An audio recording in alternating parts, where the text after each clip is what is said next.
Comienza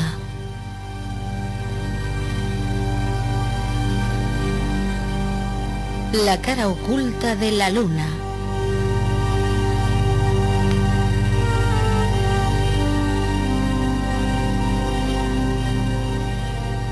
Con Borja Medina y todo su equipo.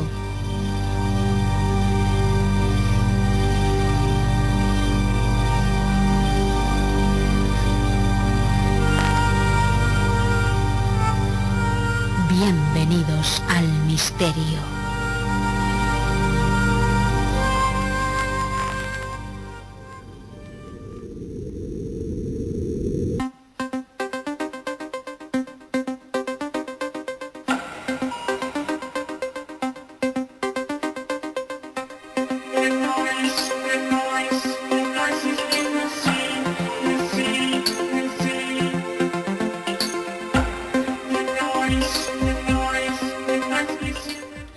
Buenas tardes, amigos de la cara oculta de la luna, vecinos de nuestro fabuloso pueblo San Agustín del Guadalix y cibernautas que nos siguen a través de la red. Bienvenidos al misterio.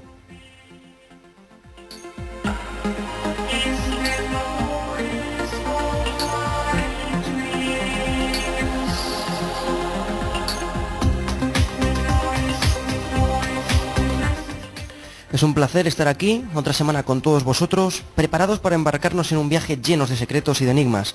Un viaje, sobre todo, lleno de ganas de aprender y de conocer. Antes de hablaros de nuestro programa y de mostraros nuestro sumario, me gustaría saludar a mis insustituibles compañeros. La mesa del estudio está ocupada hoy por Patricia Recio y por Marcos Álvarez. Buenas tardes, amigos. Buenas tardes, Borja. Muy buenas tardes a todos. Estamos nosotros, estáis vosotros y está el misterio. Así que vamos con ello. Hoy tampoco contamos con Luis Masa, probablemente le tengáis ya incorporado a la nueva temporada la semana que viene, pero ahora está enfrascado en unos viajes y tardará un poco en llegar. Bueno, que me pierdo, os cuento lo que hay para hoy. En nuestra zona de investigación, donde ya sabéis que cada semana investigamos un tema diferente, hoy hablaremos de catedrales. Sí, de catedrales. A primera vista podéis pensar que hablo de arquitectura, pero no es solamente eso. Las catedrales han sido, y son, lugares que albergan un gran poder. Hoy descubriremos por qué se dice eso y viajaremos a los enclaves más famosos.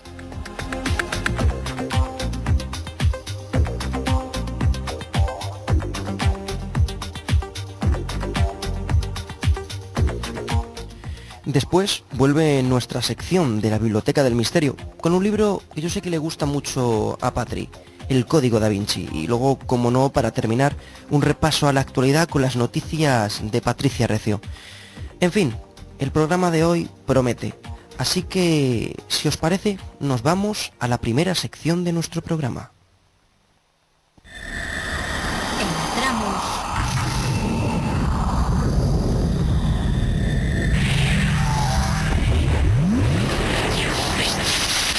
en la zona de investigación.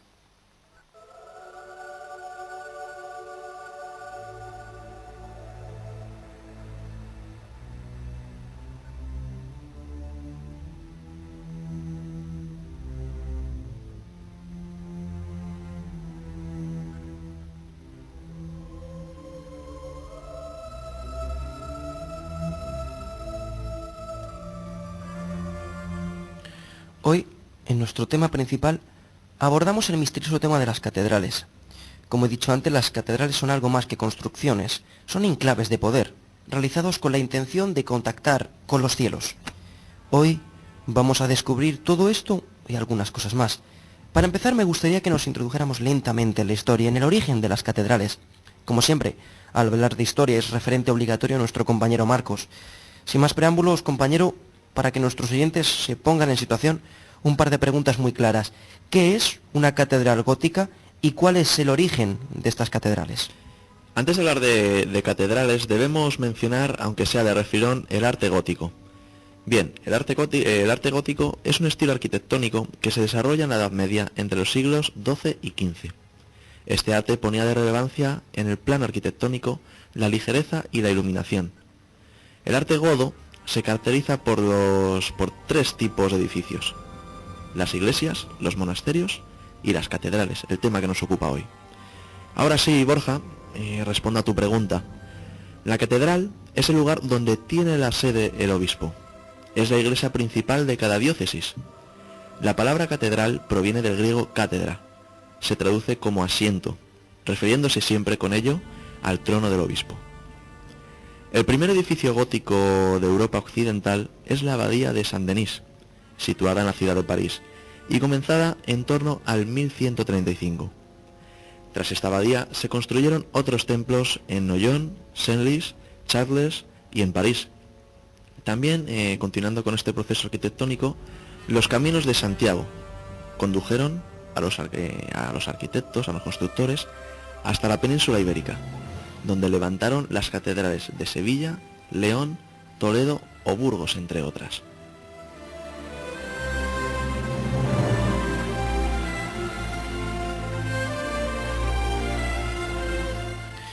Y de todas estas catedrales y alguna más vamos a hablar en esta primera sección de la cara oculta de la luna.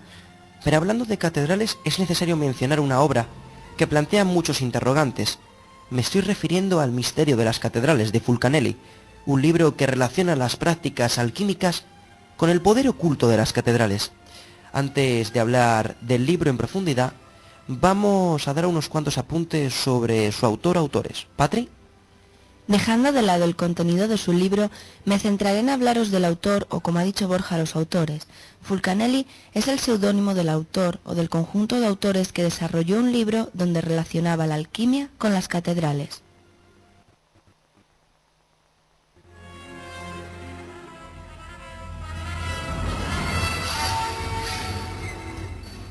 Sobre el autor hay muchísimas dudas. Unos apuntan que el apodo pertenece a Eugene Cancelli, supuesto discípulo de Fulcanelli, a la incoherencia, y la persona que realizó el prólogo de la primera edición del Misterio de las Catedrales. Otros investigadores consideran que Fulcanelli oculta a muchos autores que estaban detrás de ese libro tan polémico. De la vida de este personaje sabemos muy poquito. Fulcanelli ocultaba todo lo relacionado con su vida y lo único que ha llegado hasta nuestros días son rumores. Se cree que nació en Francia en 1877 y que murió en 1932.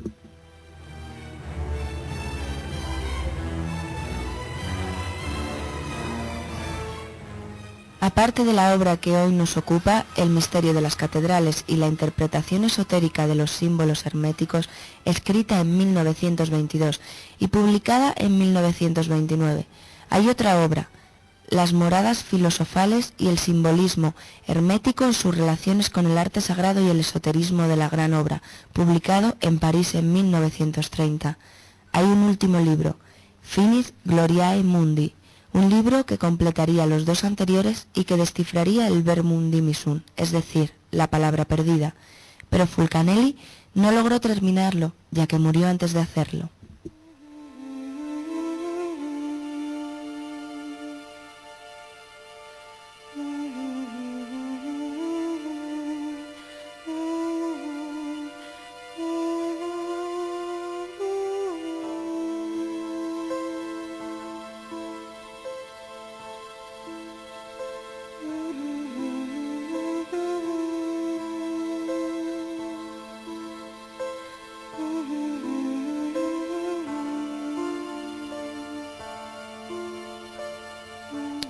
Gracias, Patri, por este pequeño resumen del misterioso Fulcanelli, el autor del libro que hoy nos ocupa, El misterio de las catedrales. Es el momento de entrar de lleno en el contenido del libro, para que os hagáis una idea. Fulcanelli viene a decir en su libro que en las catedrales se reúnen las claves del ser humano y que solo a través de la alquimia pueden ser activadas. ¿Qué más nos cuenta Fulcanelli en su libro? En su obra parece vincular a las catedrales con los hermanos de Heliópolis, una sociedad secreta que se dedicaba al arte de la alquimia, la cábala y otras labores esotéricas. El autor enlaza la alquimia, que es el arte que manipula ciertos materiales para convertirlos en oro o para alcanzar la inmortalidad, de ahí la conocidísima piedra filosofal. Y esto lo vincula, esta alquimia, la vincula con las catedrales, como si aquellas gargantuescas construcciones fueran un modo de alcanzar la perfección. Fulcanelli parecía decir que a través de las catedrales y de la alquimia podíamos obtener una piedra filosofal, pero destinada a convertir en oro nuestra alma.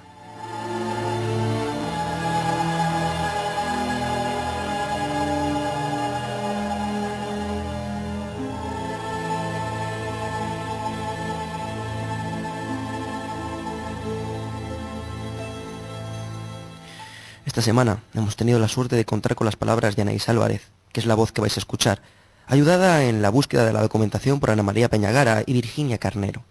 Estas 3 personas son historiadoras y auxiliares del Archivo Municipal de Burgos y han tenido la amabilidad de informarnos sobre el tema que tratamos hoy en el programa. Así que iremos pasando los cortes para que las escuchéis, ya que son realmente muy interesantes.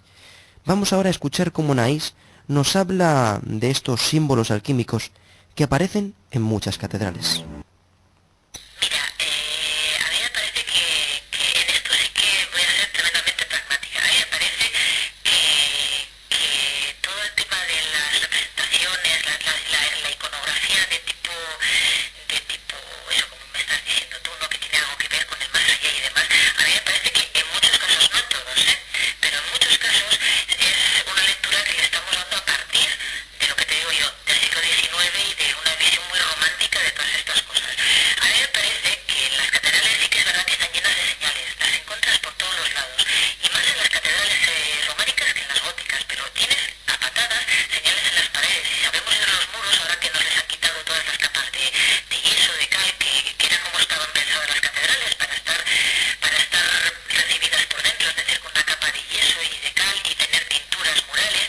Las catedrales por dentro estaban llenas de vida, estaban llenas de color, y ahora no, ahora tenemos la piedra desnuda, con lo cual nos estamos perdiendo mucho de lo que nos querían decir.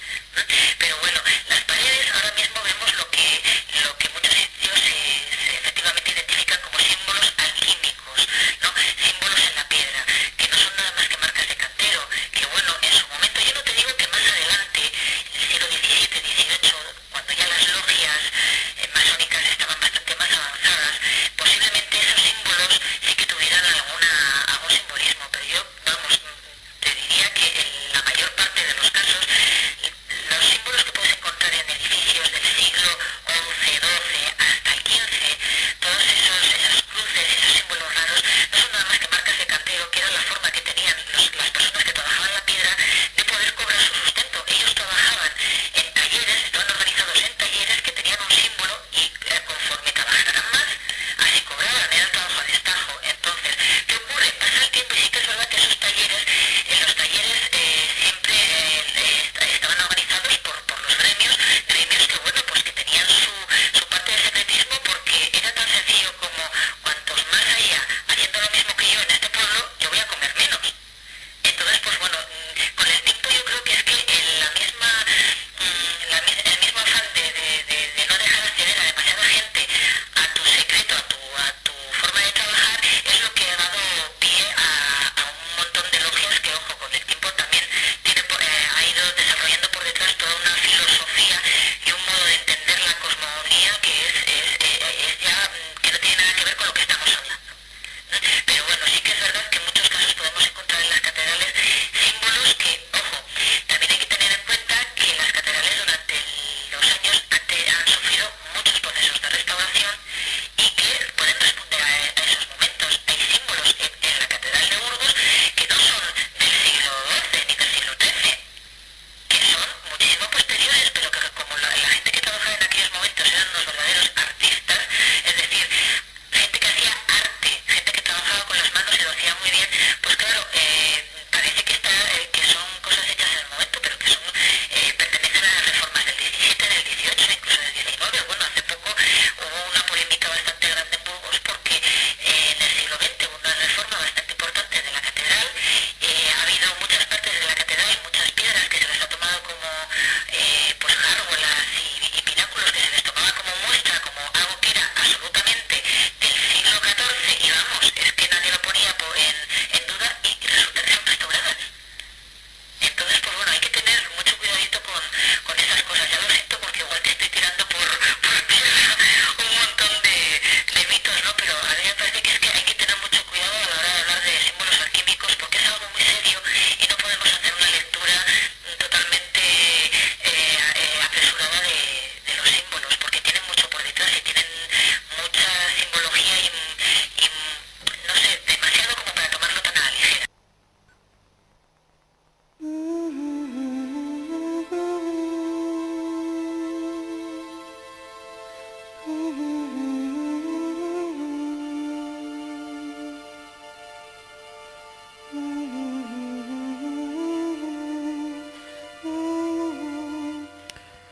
Como habéis podido escuchar, no tiene desperdicio, es realmente interesante. Luego ya lo comentaremos en nuestro debate con nuestros compañeros. Ahora nos vamos a centrar en otro punto. Nos vamos a centrar en los emplazamientos de las catedrales. ¿Por qué eligieron estos lugares para construir aquellos inmensos edificios? Más adelante hablaremos de ciertas catedrales, por poner un ejemplo. La Sagrada Familia de Barcelona se erigió sobre el lugar donde reposaban una serie de dólmenes sagrados. ¿Por qué hicieron esto? Quizás porque sabían que era un lugar mágico. Otro ejemplo sería la Catedral de León, construida a pesar de las dificultades en un alto. ¿Por qué? Quizás porque allí estuvieron las términas del Egio VII y más adelante el palacio del rey Ordoño II.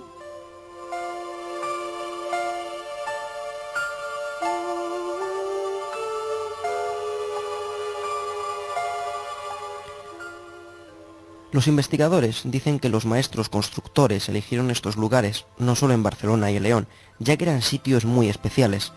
En primer lugar, porque aquellos emplazamientos habían sido en la antigüedad venerados por nuestros ancestros. Allí, las culturas más antiguas parece que sabían que había algo especial. En segundo lugar, los expertos dicen que las catedrales reposan sobre espacios repletos de corrientes telúricas y acuáticas, corrientes que afectan de manera particular a sus visitantes. Anaís y sus compañeras, Ana María y Virginia, nos hablan de estos enclaves. Pues mira, depende mucho también de lugares geográficos y de cómo va un poquito la sociedad en las que son erigidas esas catedrales, porque efectivamente no es lo mismo una catedral erigida en plena Edad Media, una catedral románica como puede ser Santiago de Compostela, como una catedral ya mucho más adelantada como puede ser Sevilla, ¿no? Que ya se levanta en una época bastante posterior. Yo es que más que hablar de las catedrales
Muy, pero que muy interesante. Hoy en nuestro programa contamos con esta magnífica colaboración de 3 historiadoras del Archivo Municipal de Burgos. En este caso hablándonos de estos enclaves tan importantes. Seguimos hablando de catedrales, pero ahora os enseñamos algo que da mucho que pensar. Hablamos del número de Dios.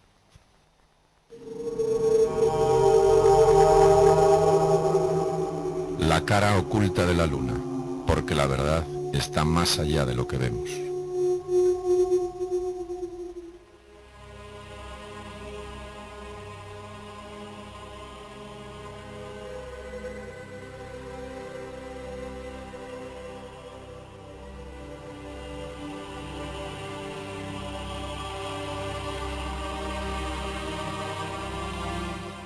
Imagino que os habéis quedado un poco sorprendidos ante la presentación del siguiente asunto.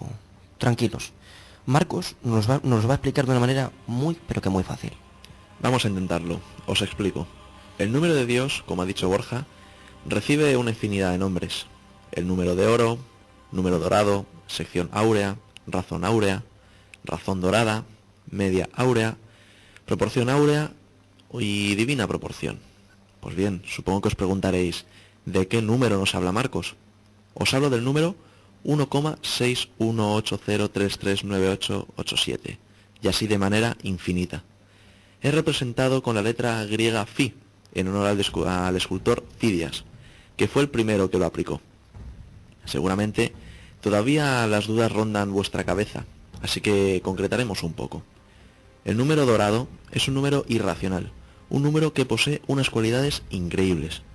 El número fue descubierto en la antigüedad y sus aplicadores descubrieron que era una proporción que aparecía en toda la naturaleza. La proporción áurea, como también se le llama, es una proporción que aparece tanto en la naturaleza, por ejemplo en caracolas, en las nervaduras de ciertas hojas, en el grosor de las ramas, pero no solo en eso, también encontramos esta misteriosa cantidad en ciertas partes de nuestro cuerpo. Aunque resulte increíble, esta curiosa proporción parece la firma anónima de Dios en la tierra.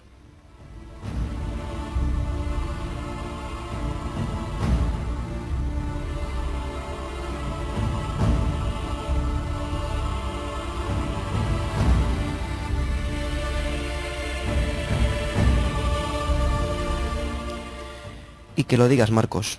Eso es lo que muchos han creído a lo largo de la historia y lo que muchos creen ahora. Pero ¿cuándo comenzó todo esto? Pues en torno al año 3200 a.C. Así encontramos la existencia de este número en pentágonos y pentáculos de tabletas sumarias. Más adelante, también observamos la aplicación de la proporción áurea en ciertos templos de la Grecia antigua. Lo que ocurre es que en aquella época no recibe ninguna denominación particular, ya que los griegos creen que el número dorado es lo más normal del mundo. Un lugar famoso donde lo encontramos es el Partenón de Fidias. El gran Platón consideró que el número de Dios era la mejor de las relaciones matemáticas. Además, lo definió como una llave que conduce a la física del cosmos.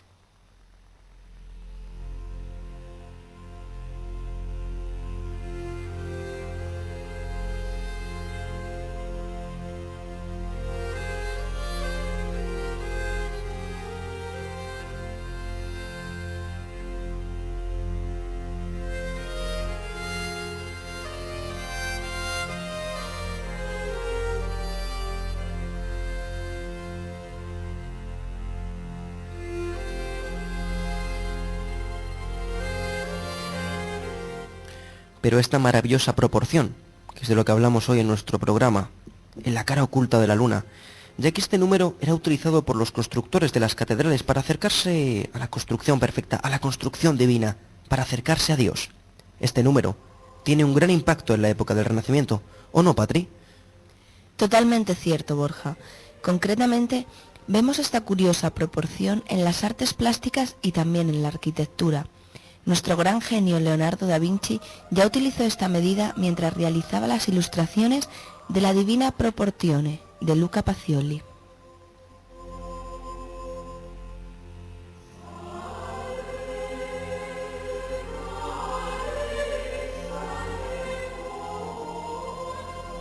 Y continuando con el genio italiano, en su magnífica obra La Última Cena, puede observarse que el número de Dios aparece en las dimensiones de la mesa, en las paredes, en las ventanas que vemos al fondo e incluso en las posiciones de Jesucristo y sus discípulos.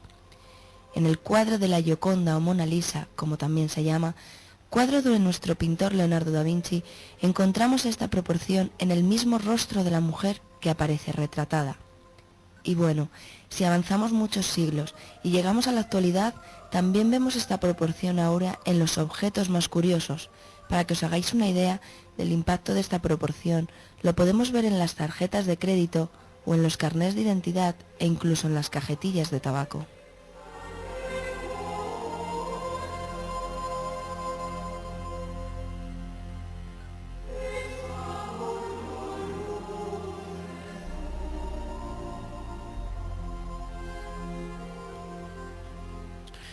Curioso es poco.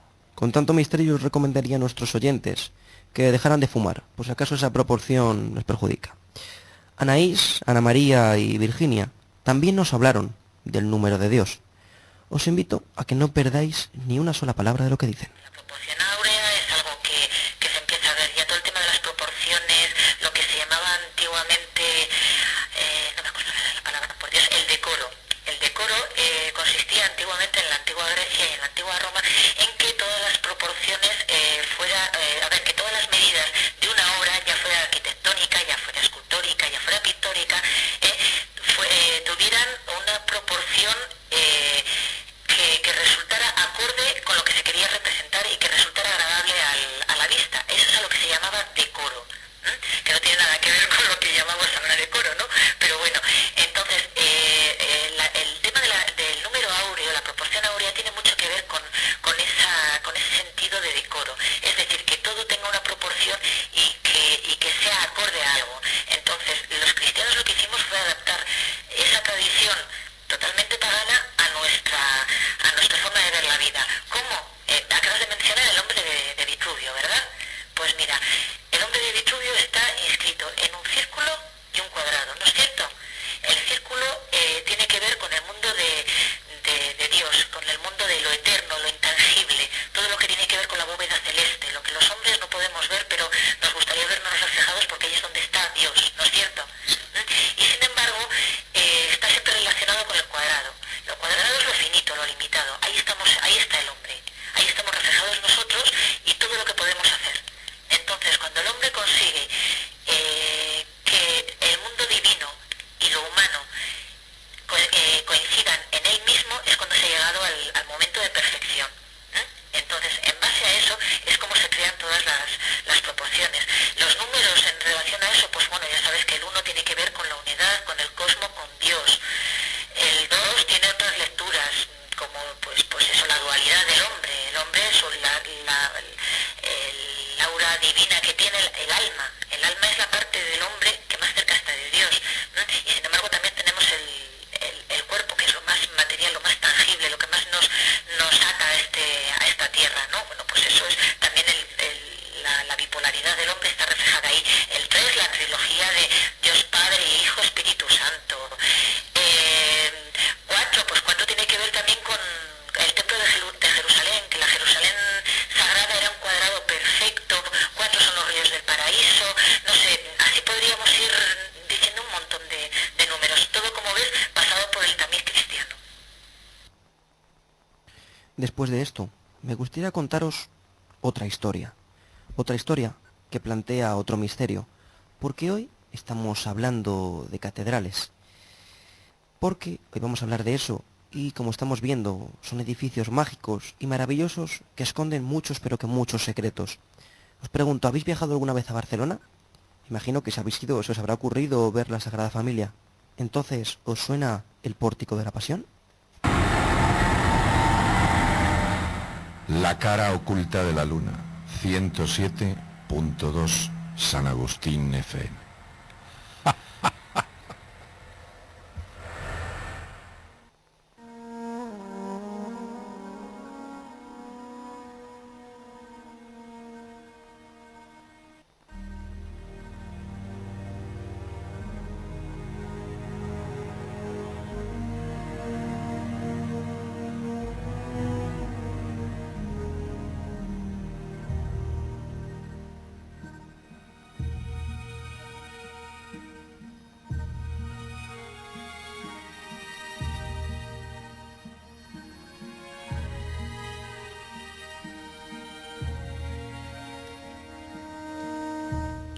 Bien, os voy a contar.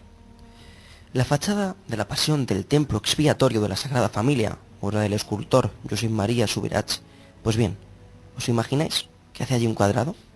Tomar nota. Un cuadrado que tiene 4 filas horizontales y 4 filas verticales. Y apuntar los números que forman este cuadrado porque después vamos a hacer unos cálculos muy sorprendentes.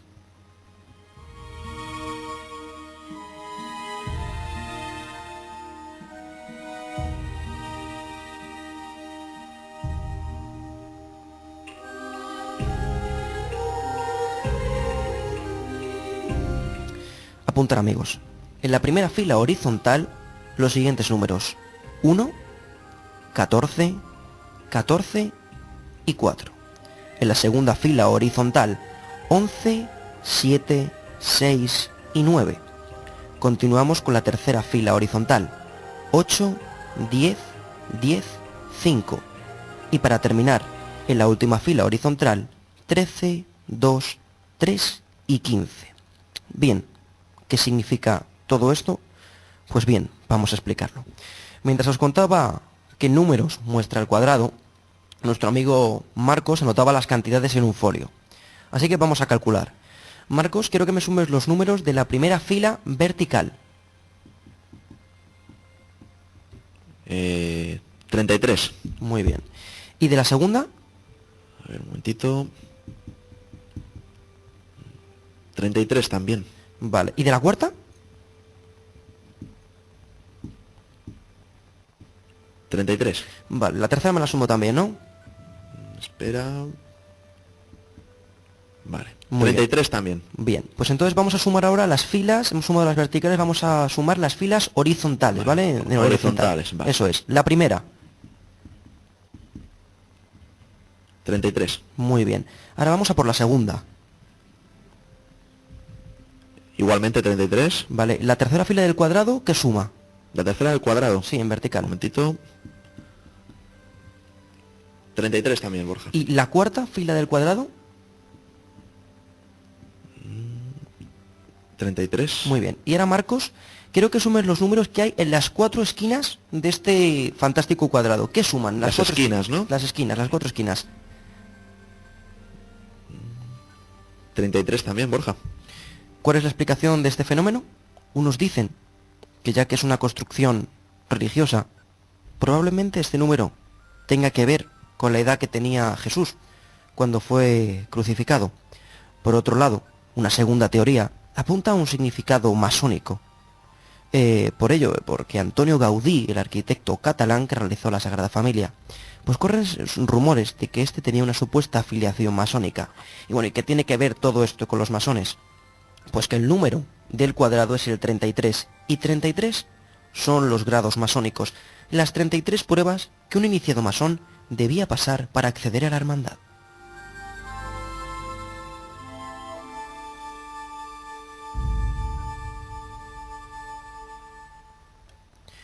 Curioso, ¿no?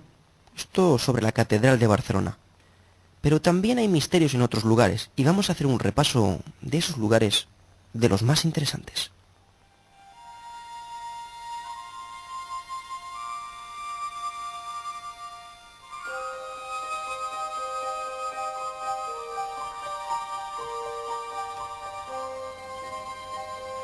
Patri, nuestro siguiente lugar, la Catedral de Santa María de Toledo. Cuéntanos. Lugar mágico por excelencia, Borja. Toledo, la ciudad donde en un tiempo se mezclaron las más variadas culturas. Toletum, en latín, un lugar donde magos y brujos compartían las calles en el medievo. La Catedral de Santa María de Toledo, el edificio en el que, según se cuenta, pudo estar la mítica Mesa de Salomón. Esta enigmática mesa estaba realizada en madera de acacia y cubierta de oro puro, sin plata ni perlas, según dice la Biblia, también llamada tabla o espejo de Salomón.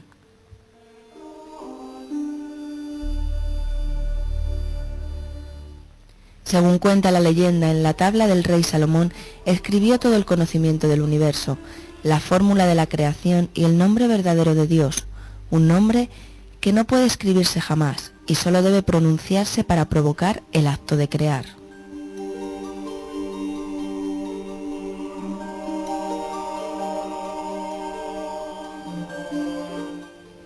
Además, como último apunte, en la fachada principal, si nos fijamos en el tímpano, podemos ver una escena que representa la última cena y en la que junto a los apóstoles se observa la figura de María Magdalena, una María Magdalena que, según dicen algunos, aparece representada en pleno embarazo. ¿Embarazada? ¿Quién sabe? Lo cierto es que es un dato bastante curioso, sobre todo para tenerlo en cuenta. Como curioso es la siguiente catedral, la increíble Catedral de Burgos. Patri nos habla de ella. La Catedral de Burgos, declarada Patrimonio de la Humanidad por la UNESCO en 1984, se comenzó a construir en 1221 por orden de Fernando III el Santo. En su interior nos encontramos cosas sorprendentes. Para empezar, es allí donde se venera al Cristo de Burgos, una figura legendaria que al parecer obra milagros.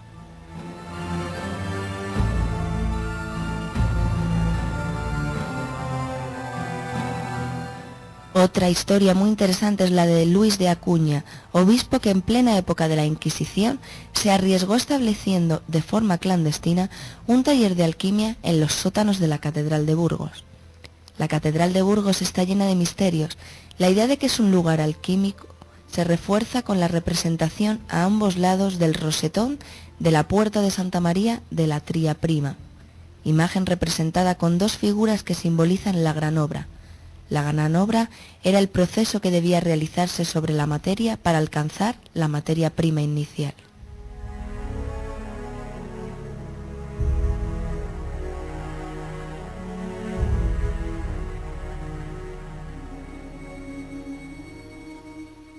Otras representaciones también se ocultan en la inmensa catedral. Por ejemplo, encontramos en el capitel de la capilla de los condestables una representación de tres alquimistas labrando con retortas y morteros. Lejos de la arquitectura, hay una curiosidad muy interesante en una de las capillas, donde podemos ver una pintura que representa a la polémica María Magdalena, y muchos dicen que el rostro de la retratada recuerda al de la Gioconda o Mona Lisa, la obra de Leonardo da Vinci. Pues bien, resulta que el autor del cuadro, que en la Catedral de Burgos, fue realizado por Giovanni Pietro Riccioli. ¿Quién era este hombre? El discípulo predilecto del gran Leonardo.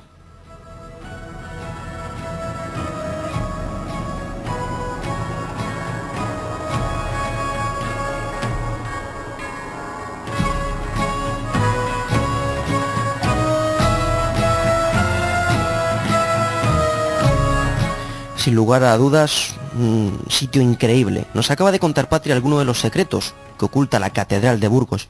Por algo fue nombrada Patrimonio de la Humanidad. Pero como hemos aprendido mientras Anaís y sus compañeras nos hablaban de las catedrales, en muchos casos tenemos que apartar el misticismo de las construcciones para ver algo mucho más cotidiano y normal, como es el gran y fabuloso trabajo de los maestros canteros.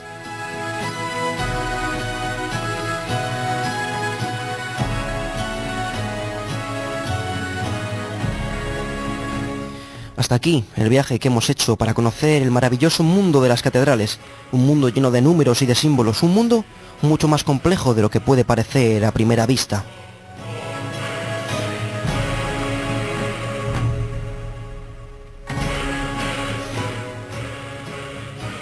Esta semana también abrimos un pequeño debate en la mesa de nuestro programa para hacer unas cuantas preguntas y para escuchar a nuestro equipo. Así que, sin más, subo regleta y vamos a iniciar este pequeño debate. Bueno, primer punto de las preguntas de hoy. ¿Qué os sugieren las catedrales? ¿En realidad veis como lugares mágicos? Marcos, por ejemplo. Realmente yo las catedrales lo considero meras construcciones arquitectónicas. Es cierto que, como Anaís nos comentaba, ¿no? Los lugares en los que están ubicadas normalmente tienen una tradición antigua, digamos, de tipo mágico, ¿no? A mí personalmente no me sugieren demasiada magia, personalmente.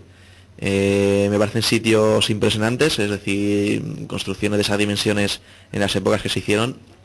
Es algo que yo creo que es impresionante.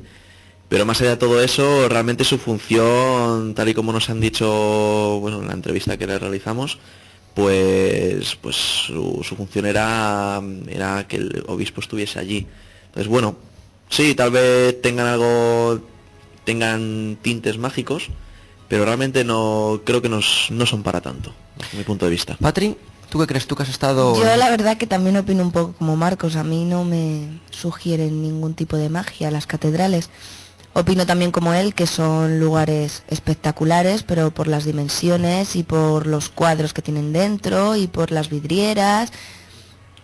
Y son muy bonitas, pero tanto como lugares mágicos y tan enigmáticos, no sé, a mí no me lo sugiere. ¿Y qué os parece todo el tema este de los números? Ese mundo mágico lleno de enigmas, como nos está contando Anaís, y como hemos podido ver en el cuadro, Sí, el cuadrado que aparece en la Sagrada Familia. Sí, la verdad que era algo que yo, pues antes del tema, pues desconocía, ¿no? Antes de que empezásemos a indagar en él. Pero bueno, lo cierto es que me ha sorprendido, sí que es verdad, ¿no? El número de Dios, la verdad que es algo que me ha dejado un poco impresionado. A mí desde luego me ha parecido increíble cuando nos he estado analizando esos números Sí. que me da el 1, Sí, el 2, la dualidad del alma. Sí. A mí desde luego me ha impresionado. Mira, ahora mismo Patri nos está poniendo en el ordenador diversas imágenes. Ahora estamos viendo, Sí, Patri, tengo una foto, es la Catedral de Burgos. impresionante, ¿eh? Sí, porque era como un día que hacía tormenta y la verdad que aquí sí que parece mágico, ¿eh? Porque Sí. con el cielo tan negro, de pronto la catedral ahí tan grande. Desde luego la catedral es impresionante. Sí, la verdad es que sí. Debemos ir un día, debemos ir y conocer porque... Sería buena idea. Que tiene muchos enigmas. Y para ti, Patrick, el tema este de los números... A mí, sinceramente, me ha parecido súper interesante todo el tema de los números, lo que ha contado Anaís, de que el número significa... O sea, todo tiene una relación y todo tiene un porqué, que hay veces que no nos preguntamos el porqué de las cosas y simplemente te enseñan el 1, el 2, el 3, el 4 y no sabes por qué. Y la verdad que me parece increíble. La verdad, bueno, yo, si me dejáis opinar, ¿no? Yo creo que también, muchas veces cuando hablamos de temas de este estilo, en ocasiones se trata de encajar todo como, no sé cómo explicarlo, intentar encajar las cosas, ¿no? Es decir, sí, bueno, el 2, la dualidad del alma, pero a lo mejor alguien crítico o alguien que realmente no se cree tanto esto, no, es que puede decir perfectamente que el 2 es el bien y el mal, por ejemplo. Entonces, yo, no sé, sí que es cierto que cuadran, pero muchas veces da la impresión de que están... Sí, que a lo mejor han sido establecidos de esa manera, ¿no? Se ha buscado una similitud. Para que encaje, simplemente para que encaje, no lo sé. Que repito, no digo que yo opine esto o que deje de opinar, Sí, digo pero es una que posibilidad. otra persona puede opinar eso, es decir, sí, el 2 la dualidad del alma, pero ¿quién te dice a lo mejor que no significa el día y la noche? Desde luego me parece ¿Sabes? impresionante. A mí desde luego me ha parecido... Sí. Cuando hemos hablado. Otra cosa que también me ha gustado mucho ha sido, como ha explicado, el tema del hombre de Vitruvio, el círculo, Sí. que significaba como si Ah, y el fuese... cuadrado. Y el cuadrado. La verdad que ahí ha quedado muy claro. Probablemente Leonardo da Vinci tenía esa idea, quería mostrar eso. Otro punto. ¿Experiencias en catedrales? ¿Habéis algo que entrar en alguna catedral y haber dicho, he sentido algo especial? Padre, yo, por ejemplo, cuando estuvimos en París, vimos la catedral de Notre Dame, que además lo vimos era 25, El día de Navidad, 25 de justamente. diciembre, y era espectacular. Yo ahí puedo decir que, además ha sido la catedral que más me ha gustado en el mundo entero.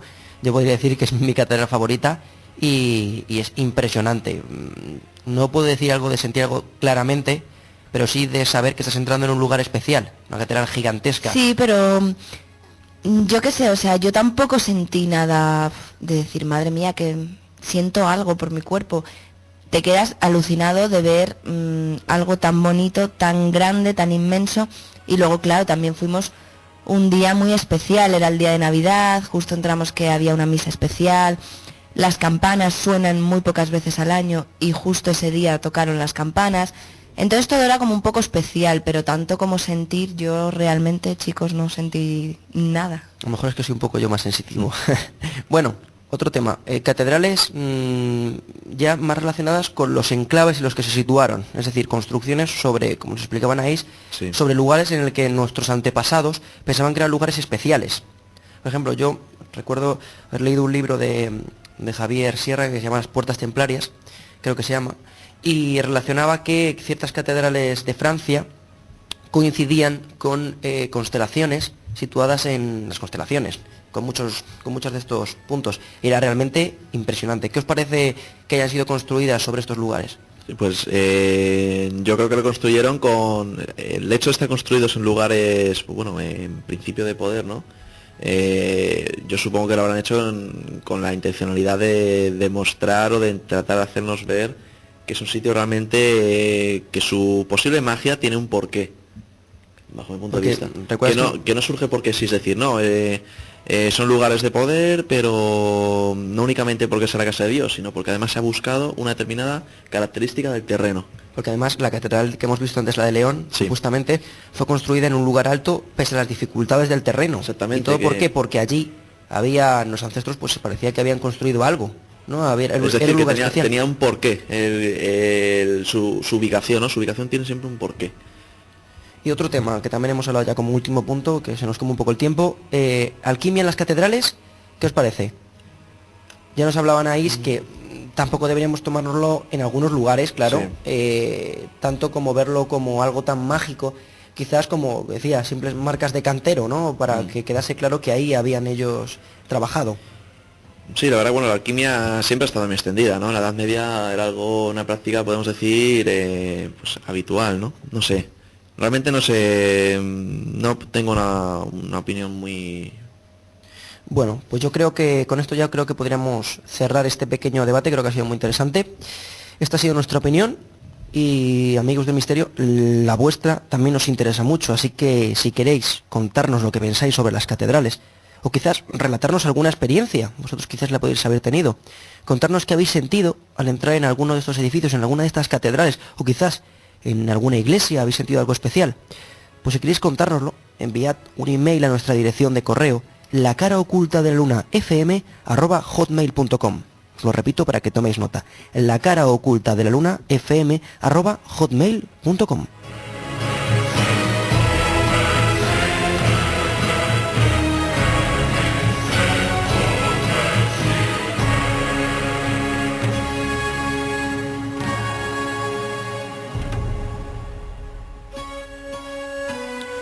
De nuevo, por parte de todo el equipo, dar gracias en primer lugar a Dulce Ramos, que nos puso en contacto con Virginia Carnero, y por supuesto, pues dar las gracias por el extraordinario trabajo que han realizado Ana María Peñagaró, Virginia Carnero y Anaís Álvarez, hablándonos sobre las catedrales. Este tema que hemos tratado hoy, que les damos muchísimas gracias.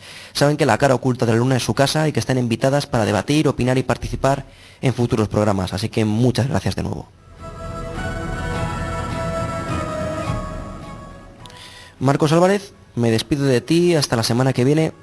¿Alguna pista para nuestro viaje en el tiempo de la siguiente semana, del siguiente jueves? Bueno, la verdad que hablaremos de un personaje que fue considerado por el propio Aníbal como el mejor general del mundo antiguo.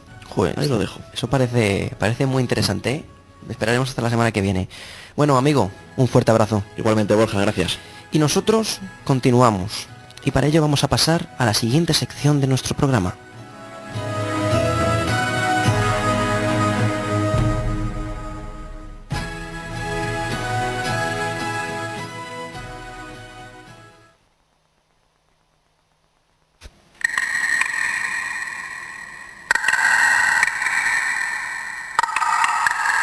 La puerta se abre. Descendemos.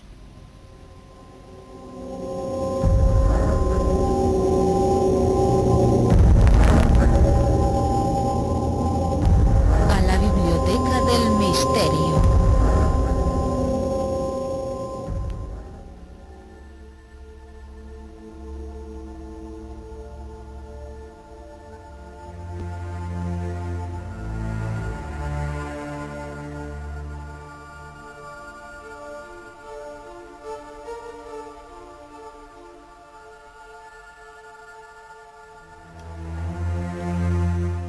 Como dice nuestra careta introductoria, de la sección descendemos a nuestra biblioteca. Siempre me gusta comentar algo de este lugar, describirlo brevemente porque desde luego es un lugar mágico y a la vez muy tenebroso. La escalera es ya de por sí difícil de descender, escurridiza como un pez, empapada de esa sustancia mojada que hay en muchos subterráneos. Un olor a humedad inunda toda la sala, un olor que luego se confunde hasta mezclarse totalmente con la fragancia a libro viejo que hay en este lugar.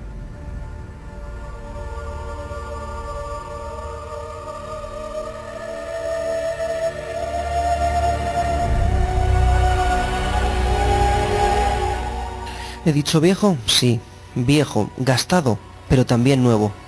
Hay mucho libro nuevo o relativamente nuevo. Hoy hemos querido traer un volumen que le gusta mucho a Patri, estoy seguro, y por eso lo habrá elegido. Es el Código da Vinci. Os hablaré, antes de nada, un poco de él. El Código da Vinci es una novela de misterio perteneciente a la literatura comercial. Fue escrita por Dan Brown y publicada por primera vez en el año 2003. Es un bestseller mundial con más de 80 millones de ejemplares vendidos y ha sido traducido a 44 idiomas. ¿Queréis saber más? Patri, ¿cómo te gusta este libro, eh? Sí, la verdad que me encanta, Borja. Me gustó muchísimo cuando lo leí porque me parece muy interesante lo que dice. Le gusta mucho a Patri esa teoría que mantiene Dan Brown. Bueno, Patricia, háblanos un poco sobre la trama, pero con cuidado. No vayamos a destapar toda la intriga y todos los secretos que contiene. Cuéntanos. Pues este famoso libro afirma que la Iglesia estaría presuntamente involucrada en una conspiración para encubrir la verdadera historia de Jesucristo, quien según la novela se habría casado con María Magdalena y habría tenido descendencia en Francia. El desarrollo de la historia requiere la resolución de varios acertijos y anagramas. La solución a cada uno de ellos se encuentra ligada a la posible ubicación del Santo Grial y relativo a una sociedad secreta llamada el Priorato de Sion. La historia también envuelve a la organización católica del Opus Dei.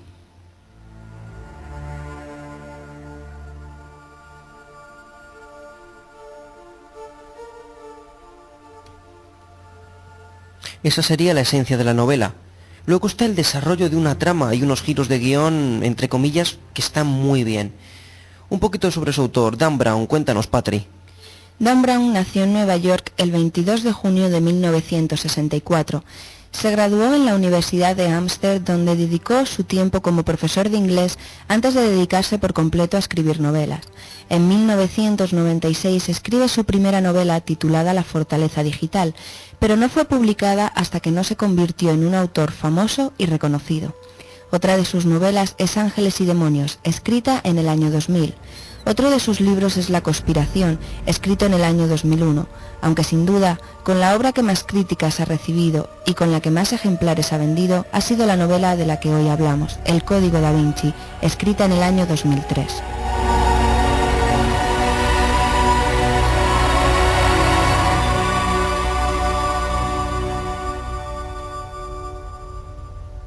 Muy bien, perfecto. Ya tenemos una visión completa de este libro.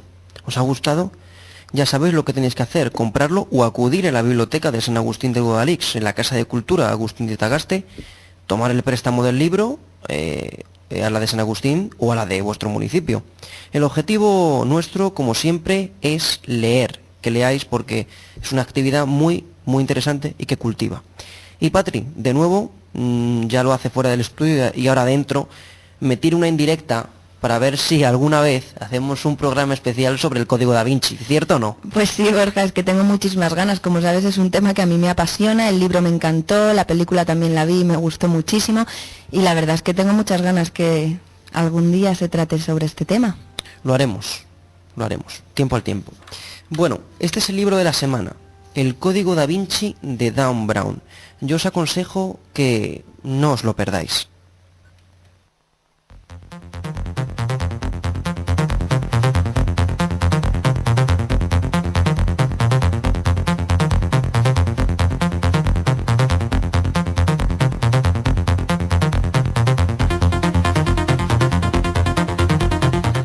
Y continuamos dando paso a la última sección del programa de hoy, nuestra sección de noticias, con esta melodía que estoy seguro que ya empieza a hacerse mítica entre nuestros oyentes. Empezamos con un titular, la verdad, muy triste: el gorila en peligro de extinción. La Unión Mundial para la Naturaleza ha publicado una lista en la que aparecen los animales más destacados en peligro de extinción. Un cambio notable en la lista es la aparición del gorila en el estatus más alto de riesgo. La elevación a este estado es atribuida a la caza furtiva y a las epidemias masivas del virus ébola, ya que por culpa de estos efectos las poblaciones de gorilas occidentales han descendido un 60% durante los últimos 20 años.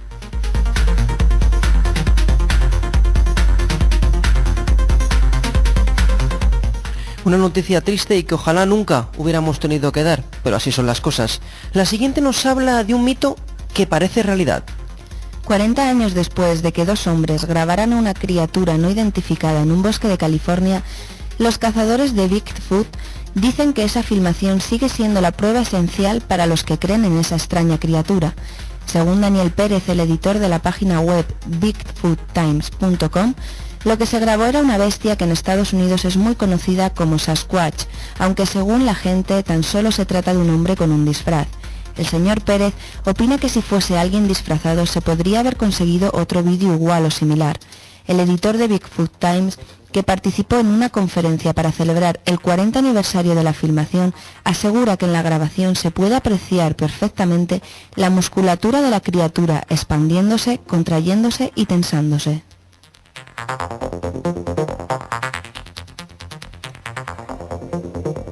Prueba que parece indicarnos que se trata de una bestia, de un animal o una especie perdida.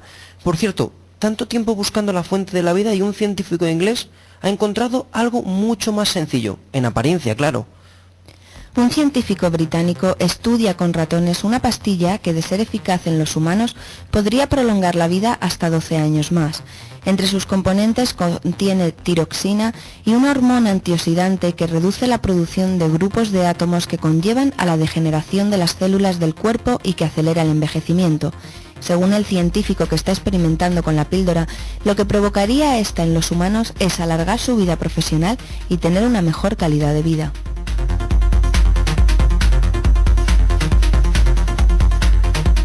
Interesante, muy interesante. Y como hacemos cientos de veces en nuestro programa, de nuevo miramos al cielo y descubrimos cosas increíbles y maravillosas.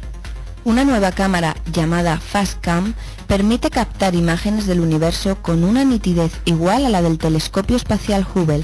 El nuevo instrumento ha sido desarrollado por el Instituto de Astrofísica de Canarias y la Universidad Politécnica de Cartagena.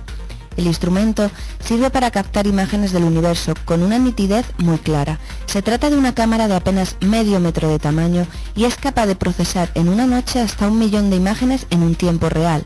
La cámara está instalada en el telescopio óptico nórdico del Observatorio de Roque de los Muchachos, en la isla de La Palma.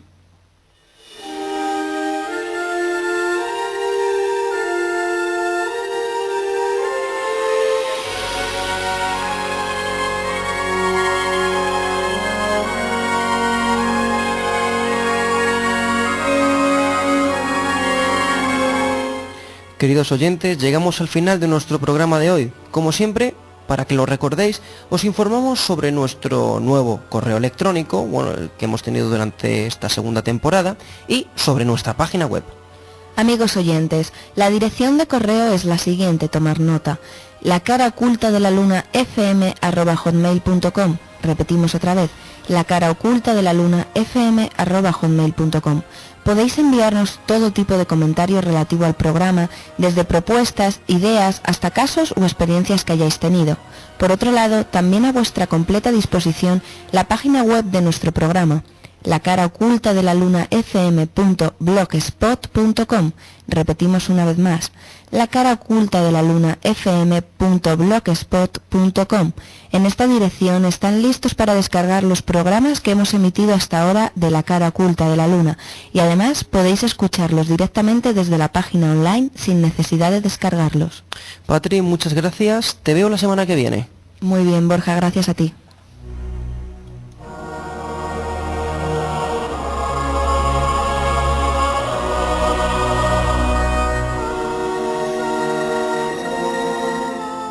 Amigos del misterio, espero que os haya gustado el programa. Hemos hablado de catedrales en nuestra zona de investigación, un tema interesantísimo. La verdad que estos maravillosos edificios ocultan muchas más sorpresas de las que pensábamos.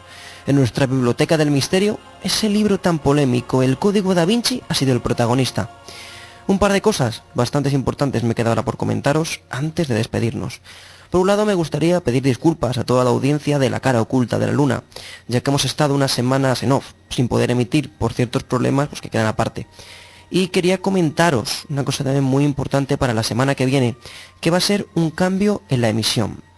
La repetición, como ya sabéis, será el martes siguiente a partir de las 3 de la tarde.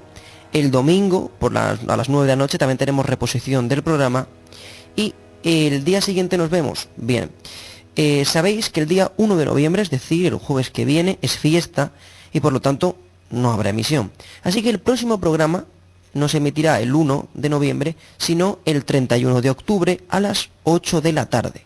Después volveremos a la normalidad como todas las semanas, los jueves. Así que recordar, miércoles 31 a las 8 de la tarde, próxima emisión de La cara oculta de la luna, con la llegada, por fin, de Luis Masa, que esperemos que ya esté con nosotros, y con un tema principal increíble y muy curioso.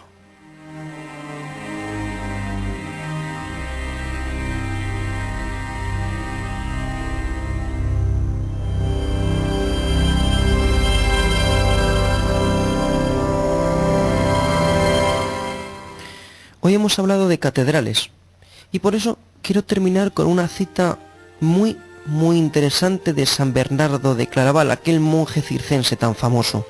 Decía así: ¿qué es Dios? Es longitud, anchura, altura y profundidad.